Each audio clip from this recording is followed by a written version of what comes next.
Bien,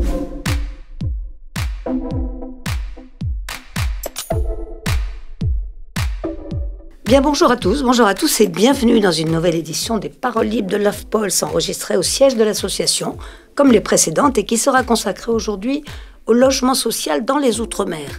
Nous garderons ce terme au pluriel au cours de notre entretien, pour mieux illustrer la très grande diversité administrative, géographique de ces territoires, départements et régions, collectivités, et jusqu'aux très lointaines terres australes et antarctiques. Mais nous nous appuierons aussi avec nos deux invités sur quelques exemples très caractéristiques des situations qu'ils vivent dans ces territoires, des changements récemment intervenus et aussi des enseignements à tirer de leurs expériences.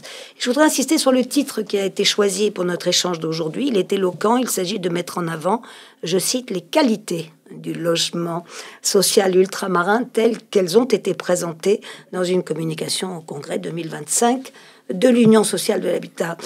Nombreux défis, construction, moyens et bien sûr adaptation au changement climatique. Tout ceci nous incite évidemment à cette lecture, comme on va le voir avec nos invités que je vous présente. Brian Sorana, à côté de moi, directeur aux Outre-mer à l'Union sociale pour l'habitat. Bonjour et bienvenue. Et juste après vous, qui viendra nous rejoindre, Caroline, ou avec vous d'ailleurs, parce qu'il y aura un échange de partenaires, Caroline Acosta, qui est responsable, elle, Outre-mer et marché émergent à la Fédération des élus des entreprises publiques locales. C'est la fête des EPL. Vous connaissez bien tous les deux, compte tenu des relations de travail très constantes que vous avez, vous le confirmez. Et donc, on favorisera aussi un dialogue avec vous peut-être un petit peu avant que ce que nous avons l'habitude de faire. Mais auparavant, j'aimerais quand même avec vous, Brian Sorana, peut-être revenir sur le travail de l'Union depuis 30 ans, je crois maintenant, qui participe donc pleinement à cette politique du logement social en direction des Outre-mer. Comment pourrait-on la présenter? C'est un réseau d'appui pour la professionnalisation, ou peut-être surtout pour la modernisation, pour le suivi? Qu'est-ce que vous retiendriez en premier?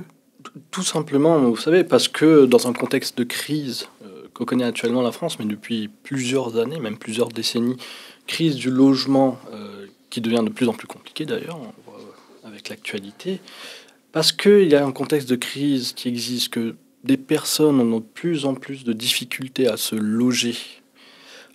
L'Union sociale pour l'habitat œuvre pour le développement du logement social partout en France, donc aussi, bien évidemment, les Outre-mer qui sont nos territoires, même si éloignés géographiquement, nos territoires représentant sur l'ensemble des océans et à côté de continents comme l'Afrique, comme le continent américain ou encore l'Australie, l'Océanie. Nous travaillons aussi là-bas à assurer les 3 missions principales qui sont de défendre le secteur, notamment à travers ce qu'on appelle du plaidoyer auprès du gouvernement, auprès des autorités publiques, mais aussi parfois auprès des collectivités pour inciter au développement du logement, que ce soit dans la construction ou la réhabilitation de ces logements. La capacité à conseiller, que ce soit les bailleurs sociaux. Vous connaissez bien l'Union sociale pour l'habitat, nous avons beaucoup d'études, nous avons pas mal d'experts qui travaillent sur différents sujets, d'ailleurs que je salue, parce que mes collègues, aussi bien métiers que support, mes collègues métiers ont pas mal d'expertise très pointue sur des sujets. Je vous avoue que des fois, même moi, il me parle, je suis là. Sinon, en français, ça se passe comment, vous voyez? Donc, il y a quand même des expertises extrêmement intéressantes à l'Union sur différents métiers, que ce soit sur les questions de sécurité, adaptation du logement, les questions de maîtrise d'ouvrage, les questions juridiques très importantes, notamment dans notre milieu, surtout quand vous faites du plaidoyer, ou encore les questions de politique urbaine et sociale, et bien évidemment les statistiques, avec notre direction des études. Donc, conseiller à travers tous ces éléments que nous avons, mais aussi informer, que ce soit les pouvoirs publics, que ce soit aussi la population, le grand public, sur l'importance du logement social, et bien évidemment, pour le coup, ce qui nous concerne, l'importance du logement social dans les Outre-mer. Défendre, je reste sur ce titre-là. Pourquoi avez-vous le sentiment qu'on oublie un petit peu les territoires d'Outre-mer en métropole?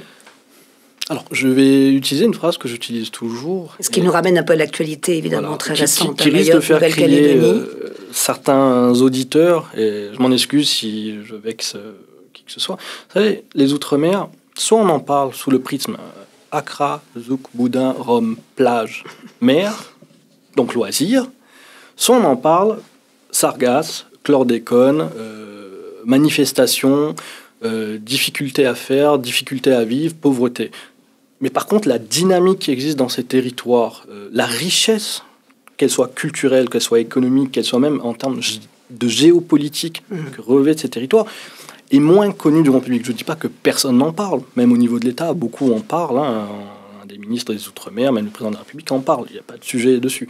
Mais la connaissance même que le grand public peut avoir de nos Outre-mer est malheureusement parfois sous ces prismes-là. Oui. Et c'est ça aussi. Parce que convaincre et parler du logement social, le défendre, c'est aussi le défendre auprès du grand public. Parce que, comme vous savez, on a toujours cette vision du logement social qui est, voilà, je ne vais pas rentrer dans les détails, mais toujours une vision du logement social qui n'est pas un produit d'aide aux ménages les plus fragiles, mais plutôt qui serait parfois utilisé pour voilà, une utilisation politique ou autre. Donc l'idée aussi est de pouvoir parler à ces personnes et faire comprendre, pour le coup à travers le prisme du logement social, mais Caroline Acosta pourra parler d'autres choses aussi bien plus larges que le logement social, puisque la Fédération des OPL parle aussi d'aménagement d'équipement. 2 700 000 habitants à peu près dans les territoires d'outre-mer, c'est voilà. Assez significatif. Voilà. Quelques autres chiffres, peut-être si on distingue, j'ai dit très rapidement un département, collectivité, terres australes, si on les distingue un peu, on rappelle, les départements, c'est Guadeloupe, Martinique, bien sûr. Alors, vous avez, on va commencer par la Caraïbe. Très rapidement, hein, mais très rapidement, parce que sinon, si on commence, non, on rentre pas dans les détails, mais allons-y. Bon, Guadeloupe, Martinique, Guyane, comme vous l'avez dit, ne pas oublier Saint-Martin, Saint-Barth, hein, alors c'est des collectivités d'outre-mer pour le coup, pas forcément des départements. Réunion, Mayotte, toujours département. Réunion, Mayotte, toujours département. Donc, alors ces 5 départements sont aussi ce qu'on appelle des régions ultra-périphériques d'Europe. L'Europe y est présente. L'Europe est présente partout. Encore une fois, un exemple de la méconnaissance qu'on peut avoir une fois de temps en temps. Et encore une fois, je ne veux pas faire de généralité, mais l'Europe est présente partout dans le monde. Et on ne le dit pas assez. Enfin, j'ai l'impression des fois, je vais parler pour moi, qu'on ne le dit pas assez. D'accord, donc vous faites bien de le préciser. Ensuite, collectivité d'outre-mer, que j'ai cité aussi, là en orange, Polynésie française, Nouvelle-Calédonie, pour citer ces deux-là, Wallis et Futuna, par exemple, Saint-Pierre-et-Miquelon, qu'il ne faut pas surtout oublier, puisqu'elle a une particularité qui est celle de son climat, même si ça tend à changer un peu avec le dérèglement climatique, mais... Il ne faut jamais oublier Saint-Pierre-et-Miquelon, bien évidemment. Et enfin, les terres australes et antarctiques, on les a mentionnées, qui sont assez peu peuplées. Presque pas. Vous savez, il y a plus de missions scientifiques, me semble, là-bas, et observation de la faune et de la flore. Et voilà, encore un exemple de richesse de nos outre-mer, la faune et la flore. Voilà. Alors, je reviens effectivement sur ce titre des qualités de ces territoires. Le logement social, vous le dites, est en pleine dynamique dans ces territoires. C'est pas forcément, en effet, l'idée qu'on en a. C'est un parc qui représente quoi, environ... je parle du parc social, c'est quoi? C'est pas loin de 20% du parc total? Alors, on est plutôt sur 13%. Entre 13 et 15% sont les territoires. Sachant que on parle de 180 000, mais en gros, si vous rajoutez la Nouvelle-Calédonie et la Polynésie française, on bute à 203 000 logements sur l'ensemble du parc de l'ensemble de la France. Et encore une question, le niveau de vie des ultramarins, on le sait, est généralement plus faible que celui de la métropole. Si l'on parle des habitants du logement social, qui sont-ils ? Alors, il faut savoir que le taux de pauvreté là-bas est 2 à 5 fois plus fort qu'en France hexagonale. Déjà, ça pose bien la question de... Avec un taux de chômage bien plus élevé. Avec un taux de chômage bien plus élevé et une cherté de la vie encore aussi élevée. Pour plein de questions qu'on peut évoquer, hein, notamment sur le fait de l'importation interne entre l'Europe et les territoires, plutôt qu'une commercialisation directe avec les pays limitrophes, qui augmente le prix du fret, le prix des matières premières, le prix des biens, etc., etc. Après, on ne va pas rentrer dans ce détail-là, parce qu'il y aurait beaucoup de frais à tirer. Et bien évidemment, on a 64% des ménages dans les Outre-mer, je parle que des DROM pour le coup, qui sont éligibles au logement social, 53% au logement locatif social et 85% qui sont en dessous des plafonds du logement locatif très social. Et donc des chiffres très supérieurs à ce qu'on peut retrouver en France hexagonale, bien évidemment, avec d'autres problématiques. J'ai dit qu'il ne fallait pas parler que de problématiques, mais elles sont là, mais des enjeux très forts Sur la question de l'éloignement géographique, on en a parlé avec l'éloignement avec la France hexagonale.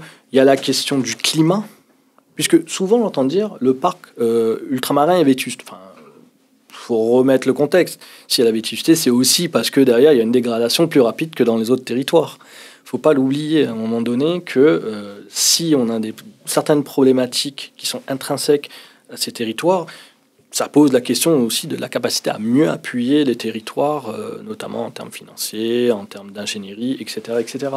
Donc vous avez des problématiques comme celle-là, pour ne citer que les problématiques intrinsèques, et puis des questions de financement que je vais noter, notamment la fameuse LBU, mais on pourra en parler avec Caroline Acosta. On va parler avec Caroline, mais auparavant, je continue mon petit tableau. Juste sur votre tableau, à noter, parce que sinon je vais me faire tirer les oreilles par Caroline après, vous avez une majorité d'organismes de logement social qui sont des SEM dans les territoires des Outre-mer. C'est de l'économie mixte. Voilà. Puis il y a HLM. Alors SEM représenté plutôt par un actionnariat CDC Habitat, et sur la partie HLM plutôt Action Logement. D'accord. Voilà. Je reste sur les caractéristiques. Puis après, vous avez d'autres caractéristiques comme la SMHLM par exemple en Martinique qui elle voilà. D'accord. Merci pour ces précisions. Je reste sur les enjeux environnementaux que vous avez mentionnés en dernier. Et là, effectivement, il peut y avoir des aspects très positifs. On y reviendra un peu plus tard sur la capacité aussi, on dit beaucoup la résilience aujourd'hui, mais la capacité de réaction à ces aléas climatiques qui peuvent être très sérieux, qui sont souvent très intenses aussi et qui même ont tendance à s'aggraver un peu partout. Il y a des leçons sans doute à tirer de la gestion de l'eau aussi, qui est un problème récurrent dans tous ces territoires, hein, mais on va avoir des problèmes de montée des eaux, des problèmes d'érosion, de recul de la terre, etc. On va en parler. Et il y a vraiment là des choses très intéressantes qui se passent et je voudrais qu'on ait le temps d'y insister. On le fera tout à l'heure avec grand plaisir. Avec votre collègue. Juste pour revenir sur cette situation sociale, hein, qui n'est pas évidente, bien sûr, hein, Brian Sorana, vous aimez bien dire d'ailleurs les bailleurs gèrent tous ces problèmes, ils n'en sont pas responsables, ne l'oublions jamais. Non, je le dis toujours, ils n'en sont pas responsables et même ils font plus que ce qu'ils devraient faire. Ça veut dire Par exemple, sur des questions de sécurité, parfois on leur demande un peu plus, de faire un peu plus. Enfin, vous avez toute la question de l'abattement TFPB, on a pas mal entendu parler de ça récemment, hein, je ne vais pas citer de nom, mais qui, avec des injonctions. Alors oui, effectivement... Qui veut dire détailler de l'abattement de la taxe, c'est ça? Comment? De l'abattement de la taxe. Exactement. Oui.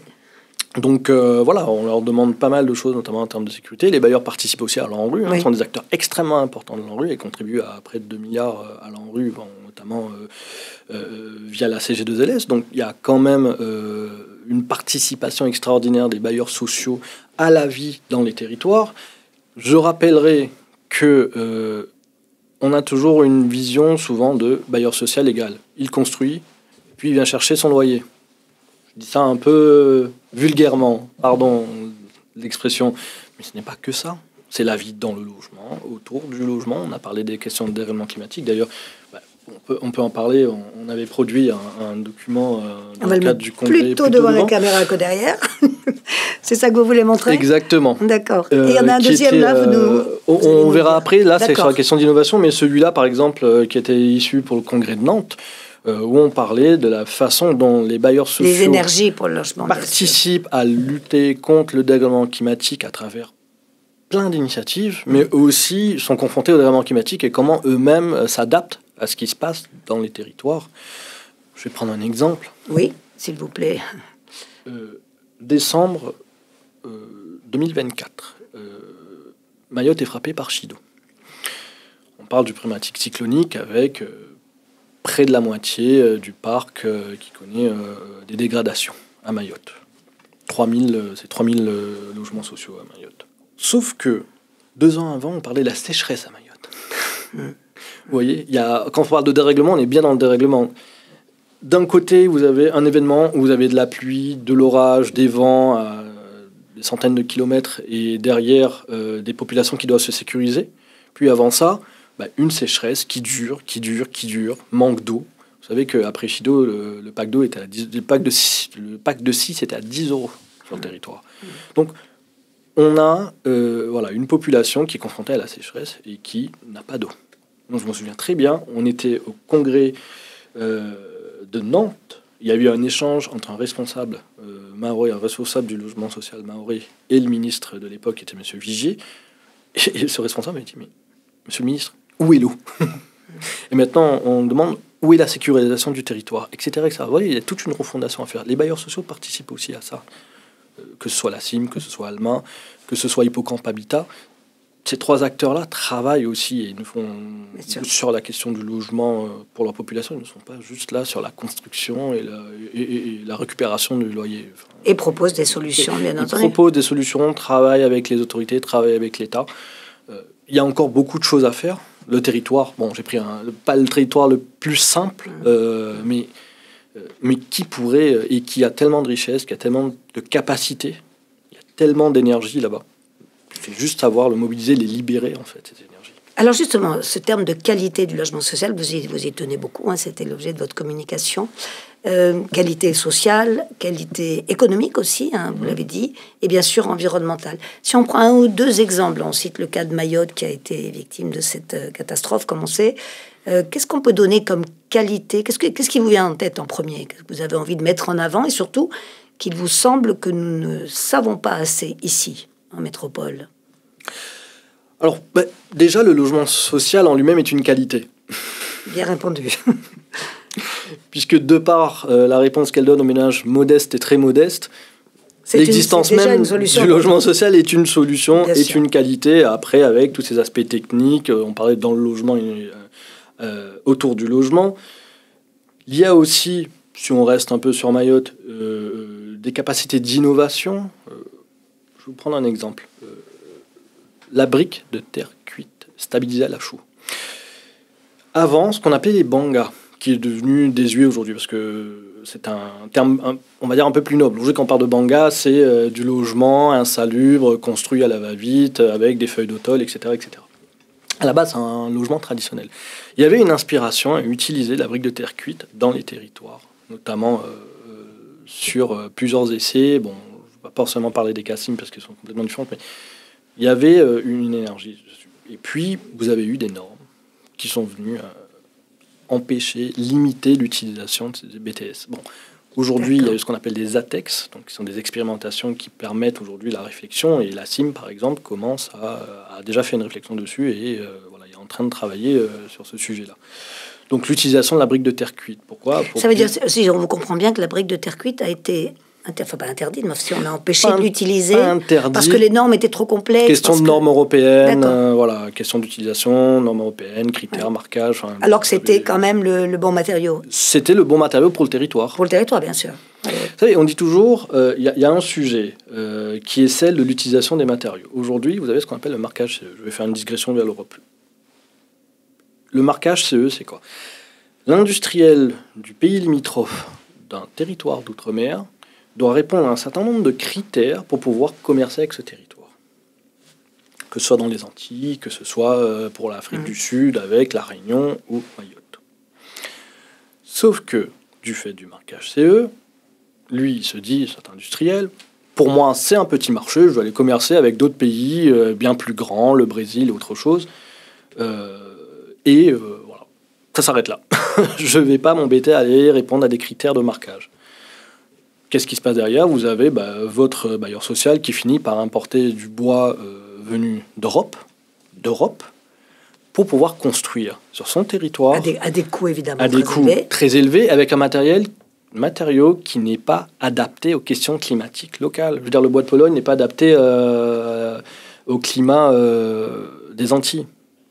Alors que vous avez le Brésil, vous avez d'autres territoires à côté, dont les espèces d'arbres, alors c'est pas les mêmes espèces forcément, mais déjà sur la capacité à résister aux aléas climatiques propres à ces territoires, vous avez déjà des choses qui se font. Voilà. On peut prendre l'exemple de la Nouvelle-Calédonie aussi, sur la qualité du logement social. Pourquoi? Parce que, comme vous savez, il y a eu des émeutes en mai dernier. Moi, j'ai vu les bailleurs, quand je suis allé en Nouvelle-Calédonie en début d'année, qui, chez eux, avaient des paniers repas de la Croix-Rouge, qui étaient destinés aux populations les plus en difficulté. Il faut savoir qu'après ces émeutes, il y a eu des pertes d'emplois, l'industrie du BTP est en train de tomber, les bailleurs se retrouvent dans une situation où ils doivent en même temps juguler avec des taux de vacances, mais en même temps des taux d'impayés, qui sont quand même un peu plus forts que ce qu'on peut retrouver dans d'autres territoires, à ce niveau-là. Et qui engagent limite pardon de le dire, limite leur survie. Parce que là, on est sur une collectivité d'outre-mer, donc on est encore dans un autre système qui est complètement différent. Les collectivités d'outre-mer ont leur propre gouvernement, leur propre politique publique, etc., etc. Et derrière ça, je voyais des bailleurs qui étaient prêts à donner de l'énergie pour appuyer la population à travers des paniers repas qui distribuaient, qui gardaient dans leurs locaux pour pouvoir les distribuer à des populations. Ça, c'est une qualité. Je veux dire, la qualité aussi du logement social, qui est déjà une qualité, c'est qu'on a des métiers, on a... Capacité de réaction aussi très rapide. Au-delà de la capacité de réaction, je crois qu'il y a un engagement. On n'est pas dans le logement social sans engagement. Je veux dire, il y a une vraie volonté de la part des DG, de la part de leur métier, de la part de leurs agents, de travailler pour l'autre, pour les familles les plus modestes, les plus en demande, etc., etc. Et les demandes sont fortes dans les territoires. Donc, et vous le retrouvez partout. Le lendemain de Garance, plus récemment à La Réunion, pareil, les bailleurs se sont mobilisés pour aller voir ce qui se passait dans le parc, comment appuyer les familles, etc., etc. Et si on reste sur la question d'innovation, en temps normal, ils ont aussi, je vois l'exemple de la SHMR qui a mis en place une conciergerie. L'exemple de la SHLMR. Voilà, société. Voilà, merci de décoder les sigles quand même de temps à autre. Alors c'est la société, Société d'habitat à loyer modéré de La Réunion. Merci. Voilà, dont la directrice générale est Valérie Lenormand, qu'on salue, et Éric Huillet, un président. Ben, si on prend cet exemple-là, la SHLMR, elle est venue à une conciergerie qui accueille les populations de son parc. Vous voyez, rien ne les oblige à le faire. Dans tout ce que vous dites là, parce que vous représentez l'USH, comme on l'a dit, quel est le lien avec justement Paris, enfin Paris, la métropole plus large? Parce que vous avez l'air de dire qu'au fond, tous ces bailleurs prennent des initiatives localement, parce qu'ils connaissent la situation locale, qui sont là. Mais quand même, vous appuyez sur toute une infrastructure USH. Oui, enfin, et plus que ça. Nous, comme je dis, c'est défendre, conseiller et informer. Oui. Les bailleurs, eux, ont leur propre énergie à l'intérieur du territoire et ils font ce qu'ils ont à faire. Bien évidemment, quand ils ont besoin... Mais est-ce que vous attendez plus? C'est ça ma question. Sur l'action professionnelle, par exemple, on a une action professionnelle où on va faire des séminaires dans les territoires sur des sujets choisis avec les ARMO, choisis avec les bailleurs, pour parler, par exemple, de sécurité et tranquillité dans le parc HLM, pour parler de la question de la gestion de la demande en flux, pour parler des questions comme le vieillissement... démographique, que d'ailleurs à titre personnel appelle un dérèglement démographique dans les territoires, parce que voilà, c'est plus qu'un vieillissement, on a quand même une population qui quitte les territoires et qui pour des questions d'emploi, etc., qui laisse les plus âgés et qui ne revient pas, mais forcément parce qu'elle ne voit pas un avenir économique, un avenir familial, etc. Donc c'est aussi la question de comment rendre et faire comprendre que ces territoires sont attractifs et que voilà, donc des sujets le non-retour n'est pas... de vieillissement démographique, je reste un instant, des sujets que l'on connaît évidemment en métropole, mais qui s'expriment un peu différemment quand même dans les territoires. Qui s'expriment complètement différemment, parce que vous êtes sur une île... Prenez l'exemple de la Martinique-Guadeloupe. L'intergénération, par exemple, c'est pas le même sujet que ce qu'on peut trouver en métropole. C'est pas le même sujet. Là, vous avez une question intergénérationnelle qui est que, limite... vous avez une silver economy qui peut se créer et une adaptation du logement qui doit se faire. Mais à côté de cela, il faut réfléchir aussi à quand les jeunes arrivent, comment est-ce qu'on les accueille dans le parc. Donc il y a une adaptation qui se fait en direct dans le logement, mais il y a aussi la réflexion de dire dans 10 ans, 20 ans, est-ce que j'ai des jeunes qui reviennent parce que les choses, entre guillemets, vont mieux pour eux, et puis derrière, il faut les loger aussi. Leur donner les conditions de revenir, comme vous dites. Conditions de revenir, parce que revenir pour revenir, mais ça se trouve un peu partout. Mais quand vous êtes dans une île, c'est plus particulier. Bien sûr. Parce qu'on n'est pas, vous traversez pas la frontière pour aller en Belgique, en Italie ou je ne sais où. Là, vous traversez les mers avec un billet d'avion qui n'est pas très cher. Je dis ça de manière très ironique. Des heures de vol et aussi toute l'organisation familiale que ça demande. Parce que beaucoup d'ultramarins rentrent au pays, entre guillemets, pays, une fois de temps en temps pendant les congés, etc. Parce qu'ils ont leurs grands-parents, les parents qui sont encore là-bas, donc pour que les enfants puissent voir leurs aînés, etc. Ils ne reviennent pas travailler là-bas. Encore un point, et puis on demandera à Caroline Acosta de venir comparer un peu ses observations aux vôtres.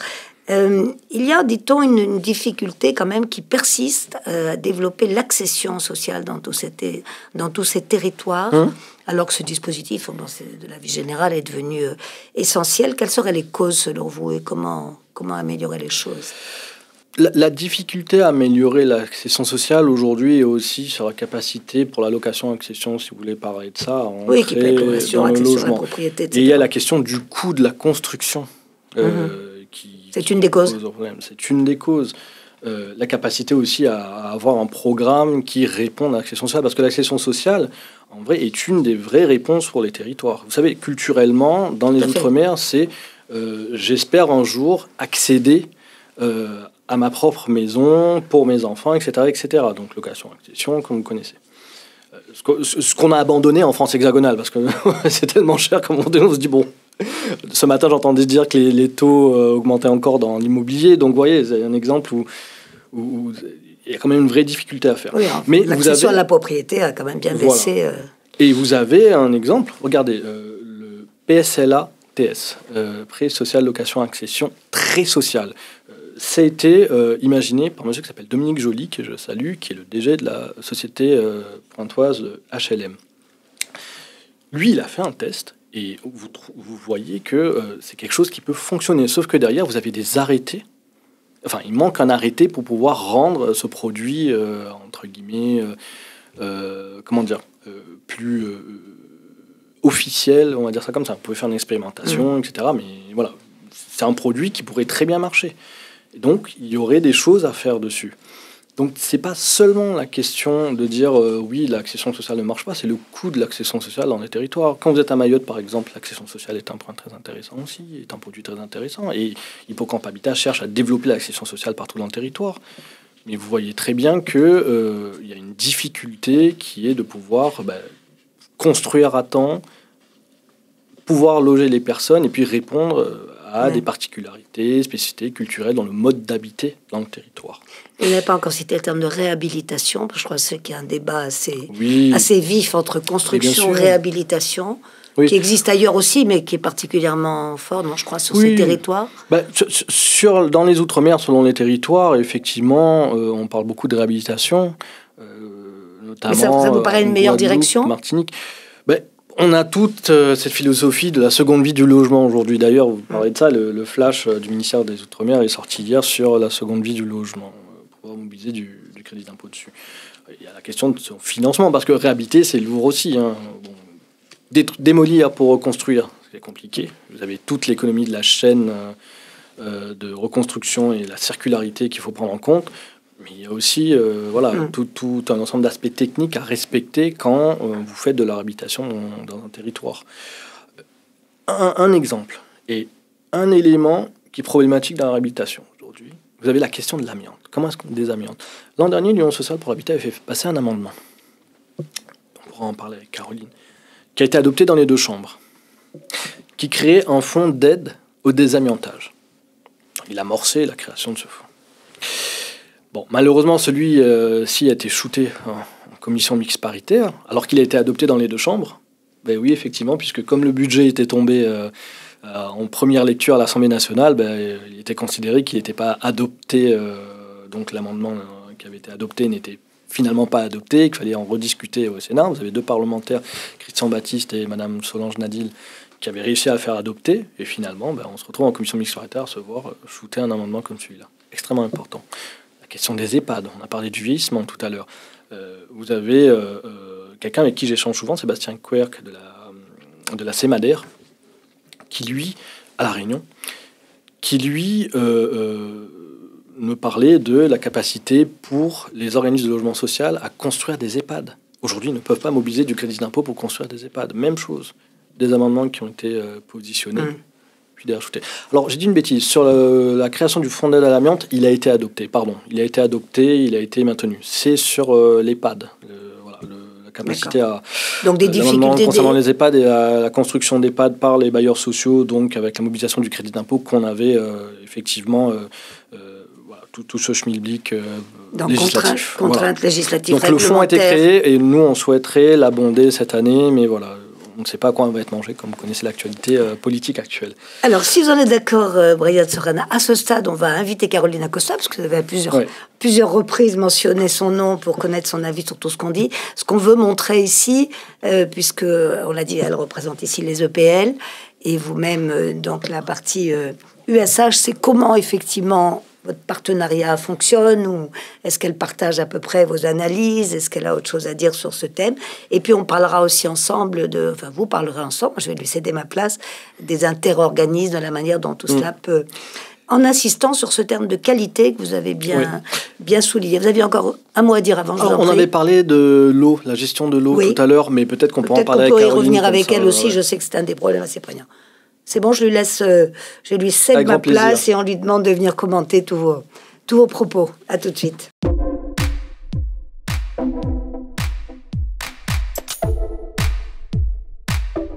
Caroline Acosta, responsable Outre-mer et marché émergent à la Fédération des EPL, les élus des entreprises publiques locales, a rejoint Brian Sorana. Ils se connaissent bien et on va d'ailleurs montrer la complémentarité de leur présence dans les territoires d'Outre-mer.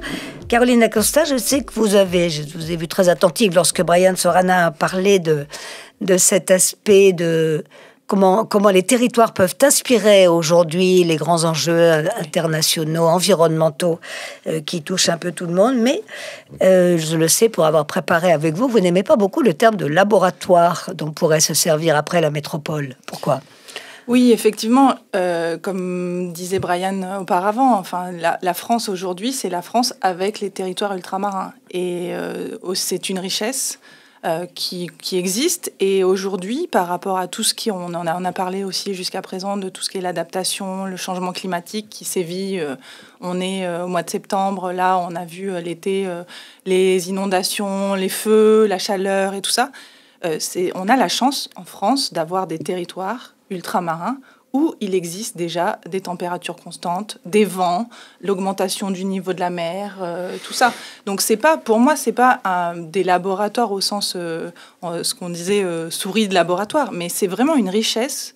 Et je trouve que c'est important de valoriser aussi parce que la qualité, c'est le thème de cette émission aujourd'hui, c'est la qualité de ce que font aujourd'hui les bailleurs sociaux, mais les constructeurs, dans la construction et le bâtiment en Outre-mer, et qui aujourd'hui, vu le contexte, peut servir d'exemple pour la montée en compétences en Hexagone. Et cette fois-ci, inverser un peu la tendance que c'est les Outre-mer qui apprennent à l'Hexagone et à la France et aux constructeurs du BTP ici, et pas l'inverse. Donc je trouve que c'est important à valoriser, c'est quelque chose il faut développer, et c'est vrai que on partage avec Brian cette conviction, et qu'on essaye effectivement dans notre plaidoyer, ce qu'on disait, défendre, porter à connaissance, et c'est une expertise et qu'on défend tous les deux.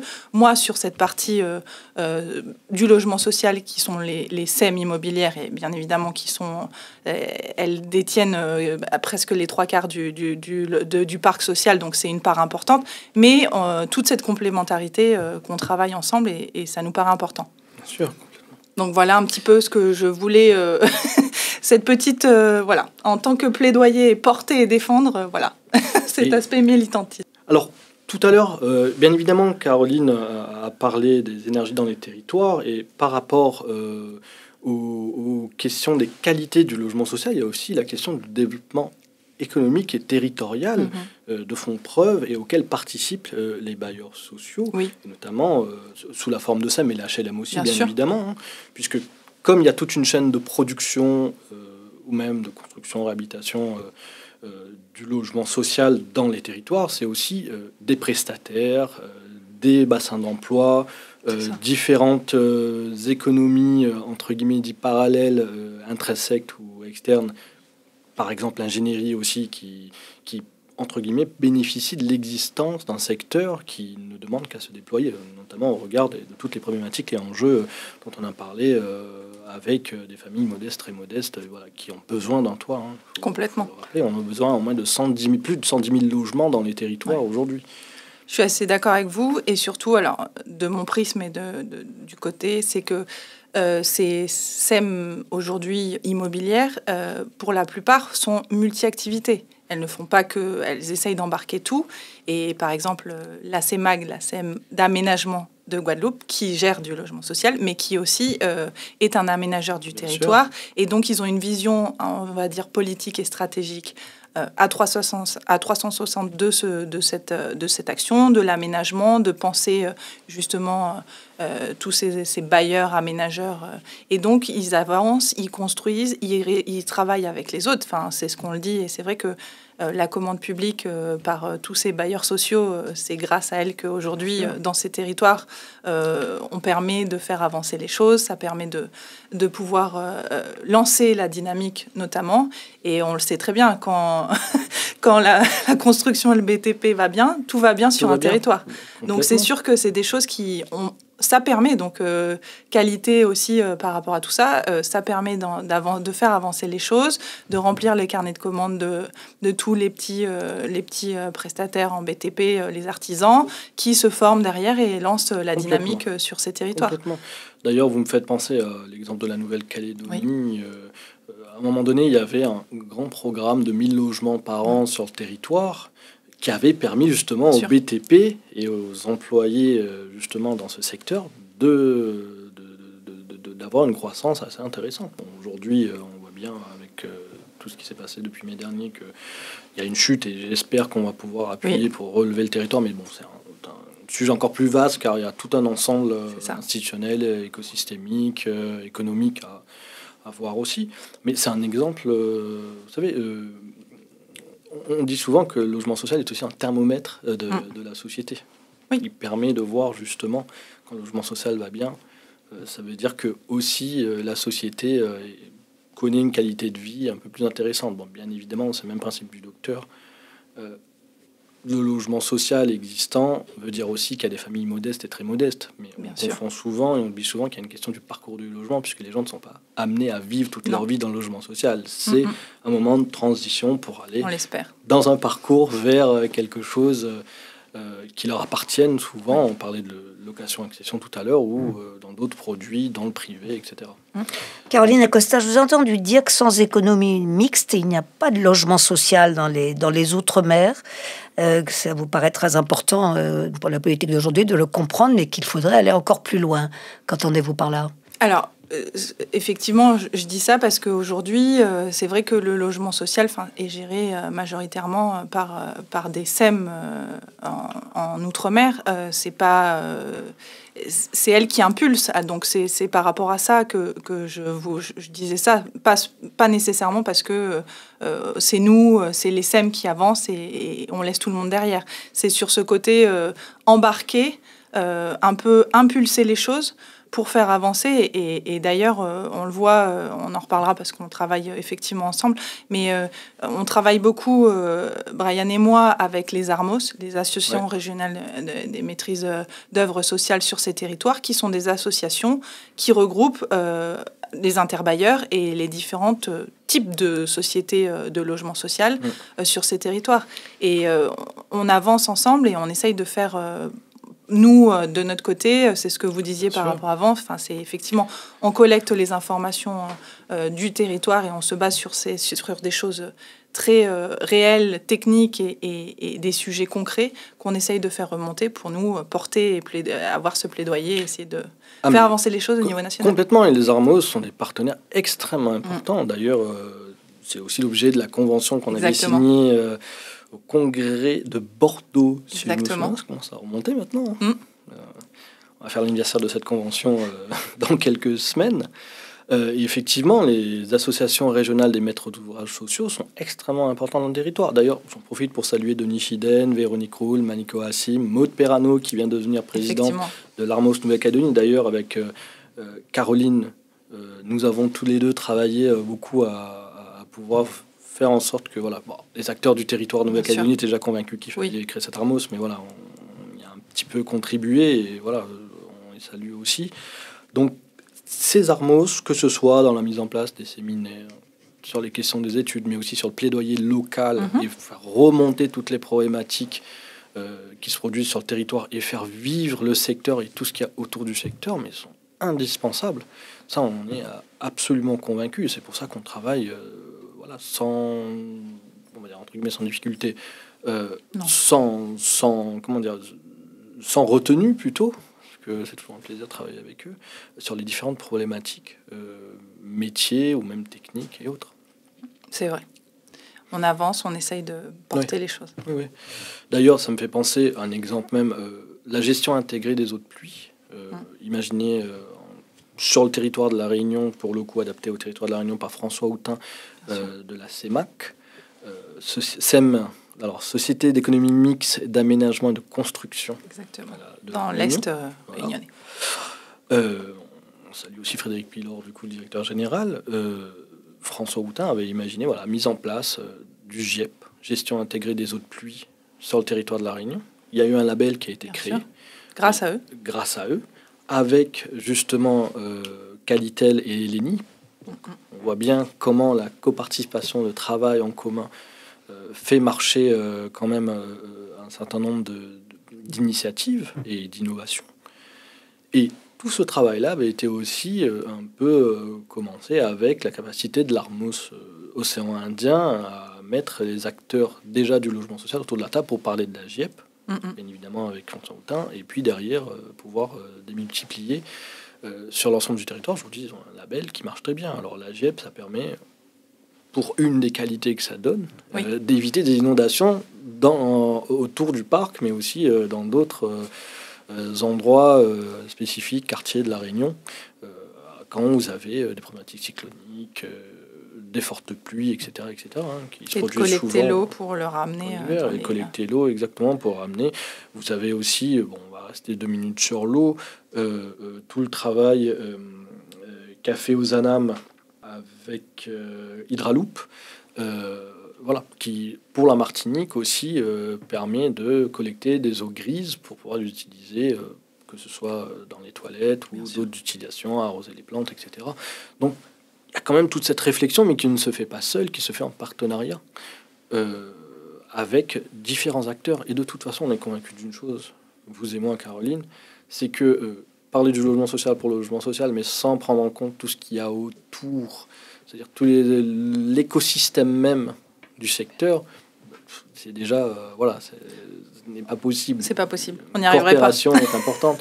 C'est pour ça que quoi qu'il arrive dans les territoires, et c'est l'objet même de notre travail ensemble, et c'en est un exemple, c'est on est face aux mêmes problématiques. Bien sûr. Allons dans la même direction ensemble, travaillons ensemble, coopérons et faisons en sorte que les territoires puissent aussi en bénéficier. Parce que d'ailleurs, si on réussit, ce sont des ménages très modestes qui ont un meilleur niveau de vie par rapport à des problématiques qu'on a citées tout à l'heure. Et puis c'est important parce que là encore, on voit que les difficultés encore à porter, à faire connaître, à avancer sur ces sujets. Donc c'est important d'être ensemble et de porter... chacun à notre niveau et avec notre action politique, mais porter ces sujets pour justement faire avancer. C'est ça qu'on espère, et mettre en avant cette expertise et les qualités de ce logement aussi en Outre-mer. Et c'est important, et on essaye tout du moins de travailler, la Fédération des EPL et l'USH, sur ces sujets pour porter et faire connaître et avancer. Et quand on parle de faire avancer, on restera sur la question de l'innovation. Enfin, moi, ça me vient en tête, l'Office polynésien de l'habitat a un truc qui sillonne. Pardon, l'Office comment ? L'Office polynésien de l'habitat, OPH. Alors, qui est un EPIC, qui n'a rien à voir. Enfin, qui n'a rien à voir, non. Ils sont adhérents à la Fédération nationale des OPH, mais n'est pas dans la forme statutaire un OPH comme on connaît. Mais on travaille avec eux quand même. Mais on travaille avec eux, et c'est la même chose.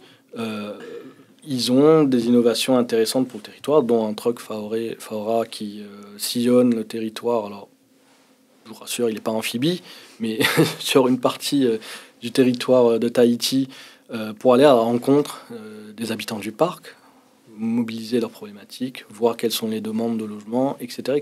Donc, voilà, l'innovation dans le logement social, et je mettrais bien le symbole infini. Oui. Et puis je vais même plus loin, on a travaillé là sur tout ce qui est adaptation des normes, l'exonération du marquage RUP, et c'est vrai que là encore, une fois qu'on aura passé toute cette partie un peu laboratoires, techniques et réglementaires, les organismes de logements sociaux, les SEM et les bailleurs sociaux seront vraiment des réceptacles pour mettre en place ces tests à grandeur nature et faire avancer les choses et porter. Et surtout qu'ils n'ont pas attendu non plus. Non. Vous parliez tout à l'heure des briques, des CASIM. On n'a pas attendu. C'est la même chose en Guyane avec sur des constructions en bois pour essayer de faire venir la Guyane. C'est quand même le poumon français. Et de la brique aussi. Oui, aussi. Et le poumon, c'est grâce à eux aussi sur la partie des forêts et l'empreinte carbone. Donc c'est vrai qui est limitrophe avec le Brésil et l'Amazonie. C'est la Guyane est en Amazonie, donc c'est vrai que l'adaptation et l'utilisation de ces bois pour des constructions et des briques pays, c'est sûr que c'est important et ils avancent et ils ont pas attendu tout ça. Ouais. Et même ils sont innovants, ils sont lanceurs pas d'alerte mais lanceurs de techniques qu'on comprend. Alors c'est vrai que tout à l'heure on parlait, c'est vrai que ces territoires ils font beaucoup de choses, donc c'est important. L'idée c'est pas toujours de mettre en avant et d'expliquer, mais c'est sûr que quand ça marche et porté à connaissance et pour avancer. C'est comme l'exemple quand on parlait de développement territorial, une des qualités du logement social. Simco Sigui, qui a largement participé justement à l'aménagement, l'équipement, le développement du territoire. J'ai une petite question pour vous deux à la fois, qui irait vers la conclusion. Vous mettez beaucoup en avant tout ce qui se fait. Est-ce que vous avez l'impression qu'on pourrait le reconnaître davantage? Est-ce que ça vous aiderait si les services de l'État prenaient mieux en compte toutes ces innovations, Là, vous parlez effectivement du poumon guyanais. Enfin bon, ça paraît évident, mais ça l'est peut-être pas tant que ça. Qu'est-ce qui vous manque aux uns et aux autres du côté des services de l'État, je veux dire? Si vous me permettez de donner un mot qui me vient en tête, Caroline, en ce moment, ce serait surtout la stabilité. Oui. Politique et sociale, Les services de l'État, et on parlait de coopération. Pas dire qu'on ne travaille pas avec les services de l'État, on les mobilise souvent, que ce soit les cabinets ministériels, que ce soit la DGOM, pour échanger sur les besoins, comment faire avancer certains décrets, les problématiques d'arrêté, etc., ou même remonter les besoins. Mais on sait très bien que le pouvoir se situe aussi au niveau politique, mais quand, depuis 2 ans, on est dans, j'ose le mot, instabilité qu'on voit, en fait, on fait un pas, et puis on recule, un pas, puis on recule, un pas, et puis on recule. Alors que les territoires connaissaient déjà pas mal d'enjeux, on n'avait pas plus besoin. J'ai pris l'exemple d'amendement sur les EHPAD tout à l'heure, qui est un exemple. Là, aujourd'hui, s'il avait été adopté, on avait de quoi mobiliser du crédit d'impôt pour construire des EHPAD à La Réunion ou encore en Guadeloupe et en Martinique. On a besoin, vachement besoin. Donc, c'est un exemple. Qu'est-ce qu'on attendrait des services de l'État? Il y a un autre point aussi... mais je rêve un peu, ce serait l'augmentation de la LBU. Alors, si tant est qu'on ait encore un gouvernement dans les semaines qui viennent, avec un débat sur le projet de loi finance. Mais bon, peut-être en janvier, je ne sais pas, comme cette année d'ailleurs, c'est produit au niveau du Sénat. Donc, il y aurait aussi ce besoin de pouvoir avoir un peu de stabilité pour pouvoir faire en sorte que le Parlement adopte les amendements qui nous permettraient de faire avancer les territoires. Des fois, il nous manque entre guillemets qu'une petite chose pour pouvoir faire en sorte de libérer toutes les énergies. Vous savez, la dernière fois, c'était le congrès de Nantes, c'était toutes nos énergies pour le logement social.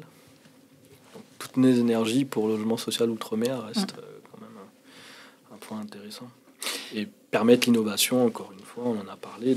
D'ailleurs, un document que connaît bien Caroline sur l'innovation en HLM dans les Outre-mer qui démontre bien tout ce qui se fait dans les territoires. Donc on n'est pas juste dans la construction, réhabilitation, on a aussi toute la réflexion de qu'est-ce qu'on fait et quelles sont nos petites victoires une fois de temps en temps.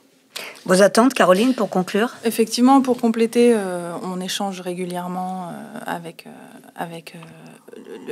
le pouvoir central, l'État, la DGOM, la DHUP. On est co-signataire au niveau national du PLOM. PLOM 3 qui devait arriver, on ne sait pas encore, qui devait justement faire avancer les choses. Je pense qu'à ce niveau-là, c'est bon, mais c'est faire confiance au territoire aussi. C'est important. Encore une fois, ils font des choses, ils savent ce qui est bien pour eux, et pas, je reviens, mais pas faire revenir du bois de Pologne, des choses comme ça. Enfin, et leur faire confiance. Il y a des gens qui savent vraiment, et donc c'est sauter le pas, et peut-être que c'est sur ce côté, on est une France unie, mais chaque particularité du territoire, et le prendre aussi en considération davantage quand on met en place des lois. Et je pense que ça, pour les Outre-mer, ça serait un petit plus, cette considération et cette confiance qui, je pense, fera avancer des choses, mais pas que sur le logement social, mais sur le reste de... Je crois que le carré magique serait confiance, respect, soutien, stabilité. Oui. Je crois que si on répond à ces 4 points-là, ces 4 axes-là dans le territoire, je pense que on pourrait très bien faire. Et vous avez raison, hein, les bailleurs sociaux n'attendent pas que tout se fasse au niveau de l'État, on s'adapte aussi pour faire. C'est pas mal ces 4 termes pour conclure. Oui. Merci beaucoup, merci à tous les deux. Merci. Caroline. J'en profite pour remercier Caroline Acosta, bien évidemment, d'avoir accepté de partager ce moment d'émission. Dominique Rousset pour l'animation, Dominique Bellargent de nous avoir proposé pour cette émission qui était préparée quand même depuis quelques temps. Et puis l'ensemble des équipes de l'AFPOLS. Voilà. Merci à vous.